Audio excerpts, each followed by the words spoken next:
Hi hello welcome back to Swapnavarshini Reddy YouTube channel. కొత్త కథతో వచ్చేద్దామా? కొత్త కథ అంటే ఏమనుకుంటున్నా, విక్రమార్కుడు బేతాళుడు ఇంట్రడక్షన్ ఇచ్చాం కదా. ఇప్పుడు ఫస్ట్ కథ చెప్తాడు బేతాళుడు. విక్రమార్కుడికి ఫస్ట్ కథ 25 కథలు చెప్పాడు కదా. శివుడు, పరమశివుడు, పార్వతీదేవికి అవన్నీ బేతాళుడు విన్నాడు కదా. అవన్నీ ఇప్పుడు లైన్లో వస్తాయి, 25 కథలు వస్తాయి. ఫస్ట్ కథ ఇవాళ చెప్తున్నా. ఫస్ట్ కథ చెప్పనా? సరే స్టార్ట్ చేద్దామా? కథలోకి వెళ్ళిపోదాం. విక్రమార్క బేతాళుల్లో ఫస్ట్ కథ. విక్రమార్కుడు బేతాళుడిని భుజం మీద వేసుకొని వెళ్తూ ఉంటాడు కదా. పట్టు వదలని విక్రమార్కుడు బేతాళుడిని ఆ చెట్టు దగ్గర బేతాళుడు ఏలాడుతూ ఉంటాడు కదా. ఆ శవం దగ్గరికి వెళ్ళిపోతాడు విక్రమార్కుడు. శవాన్ని భుజం మీద వేసుకునేసరికి శవంతో పాటుగా బేతాళుడు శవంలోకి వెళ్ళిపోతాడు. శవంలోకి బేతాళుడు వెళ్ళిపోతాడు. ఇప్పుడు బేతాళుడు భుజం మీద ఉన్నట్టు విక్రమార్కుడు మాట్లాడకుండా వెళ్ళిపోతున్నాడు. ఎందుకంటే కాళికాదేవి గుళ్ళో సన్యాసి హోమం చేస్తున్నాడు కదా. ఏది జరిగినా మాట్లాడకుండా బేతాళుని తీసుకొని వచ్చేయమన్నాడు. 100వ తల వేయడానికి మాట్లాడకుండా బేతాళుడిని భుజం మీద వేసుకొని వచ్చేసేయి అని చెప్తాడు సన్యాసి. అందుకని విక్రమార్కుడు మాట్లాడకుండా బేతాళుడిని భుజం మీద వేసుకొని గబా వచ్చేస్తున్నాడు అనమాట. అందుకని బేతాళుడు మాట్లాడతలేదు విక్రమార్కుడని బేతాళుడు మాట్లాడిస్తాడు. ఏమని? రాజా, స్పీడ్గా వెళ్ళిపోతున్నావు, అలుపు తెలియకుండా, మార్గాయాసం తెలియకుండా నీకు మంచి కథ చెప్తాను, వింటావా అంటాడు.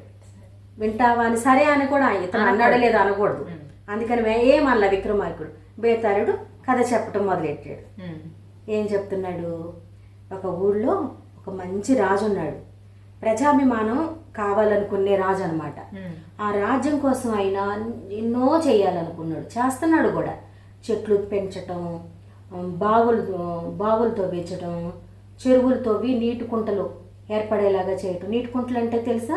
వర్షం నీళ్ళు వచ్చి అక్కడ స్టోర్ అవుతాయి, మళ్ళీ అదే చెరువులాగా అవుతాయి. వర్షాకాలం నీళ్లు చేరి నిల్వ ఉంటాయి. తర్వాత ఎండాకాలానికి ఆ వాటరు ఊరుతా ఉంటుంది భూమిలో నుంచి.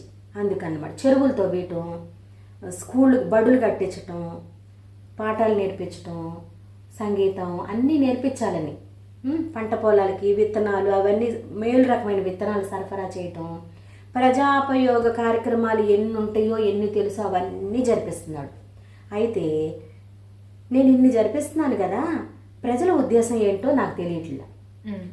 రాజుగారు బాగా పాలిస్తున్నానా లేదా, ప్రజాపయోగ కార్యక్రమాలు వాళ్ళకి బాగా అందుతున్నాయా లేవా, వాళ్ళు సుఖసాఖ్యాలతో ఉన్నారా లేదా అని తెలుసుకోవాలని కోరిక రాజుగారికి.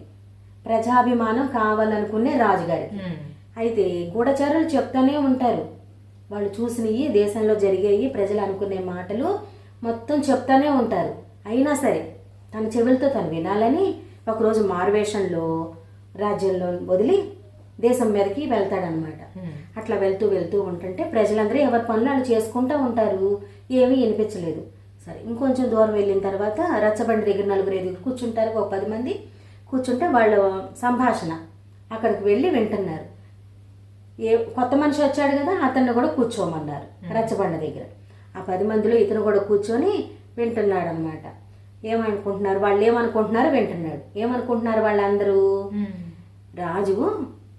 రాజు ఈ 2 చెరువులు తవ్విచ్చేసి 4 మొక్కలు పెట్టంగానే తను రాజు అయ్యాడని మనం కూడా రాజులం అయిపోతామా? అంతేనా?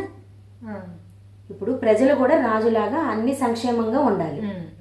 రాజుకి అన్ని జరిగినట్టు ప్రజలకు కూడా అన్ని జరుగుతాయా? రాజుగారికి తెల్లారు లెగిస్తే అన్ని పాదాల కాడ ఉంటాయి. మరి ప్రజలకు అలా జరగవు కదా, కష్టపడాల్సిందే కదా.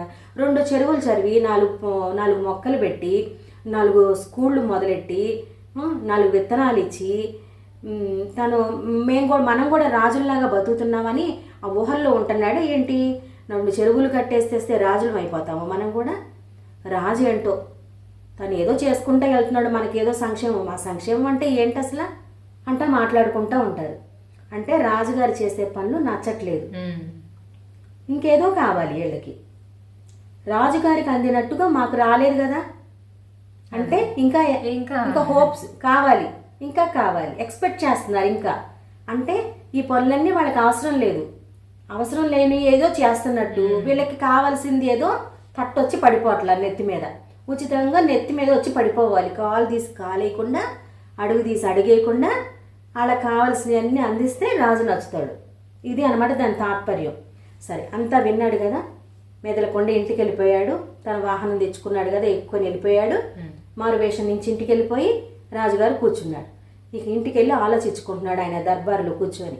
ఏమని, నేను ఎన్ని సంక్షేమ పథకాలో అమలు చేశాను, కానీ ప్రజలకు ఇవేమీ నచ్చట్లేదు, కాబట్టి ఇవన్నీ బంద్, ఇక నుంచి మొత్తం బంద్.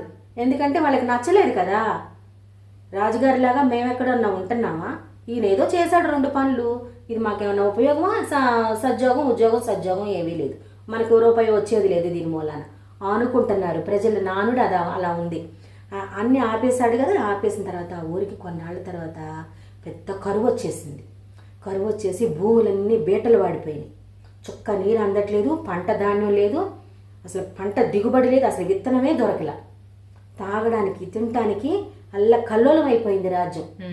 అయితే రాజుగారు కనికరించి నా ప్రజలు, నా బిడ్డ లాంటి వాళ్ళని కారాగారంలో ఉన్న గిడ్డంగుల్లో ఉన్న మొత్తం తీసేసి దేశ ప్రజలందరికీ అందజేసేసాడు. దేవుడు దిగొచ్చినట్టే చేశాడమ్మా. ఊరి ప్రజలందరికీ దాహం తీర్చాడు, ఆకలి తీర్చాడు, ధర్మప్రభువు అని మెచ్చుకున్నారు. ఈ వార్తలన్నీ కూడా గూఢచారులు చేరేస్తారు కదా రాజుగారికి.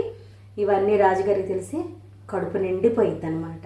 నా ప్రజలకి ఏమందాలో అదే ఇవ్వాలి, నేను ఇవి చేస్తే బాగుంటుందని నేను చేసినంత మాత్రాన వాళ్ళకి నచ్చలేదు కదా, వాళ్ళు ఏం కోరుకుంటున్నారో అది ఇవ్వాలి అనుకున్నాడు.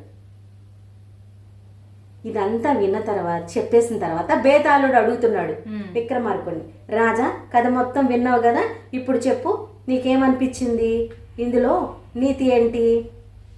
అప్పుడేమో రాజుగారు సరిగా చేయట్లేదు, మాకు కావాల్సింది ఏమైనా ఇస్తున్నాడా? తను రాజై కూర్చున్నాడు, ఏదో చేసుకున్నాడు, రాజులాగా మేము రాజులం అవ్వం కదా తను ఈ పనులు చేయటం వల్ల అనుకున్నారు.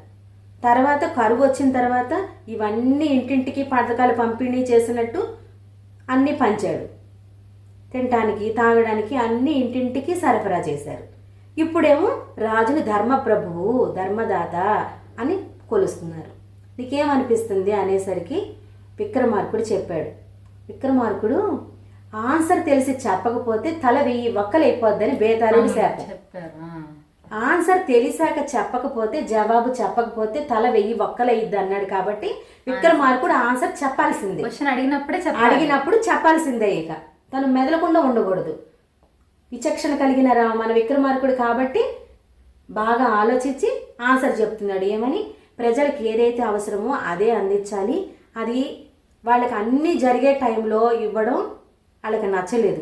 వాళ్ళకి లేని టైంలో ఇచ్చినప్పుడే వాళ్ళకి ధర్మప్రభువులాగా కనిపించాడు. ఇది పాయింట్ అన్నమాట. ఈ పాయింట్ బేతాళుడు నచ్చింది.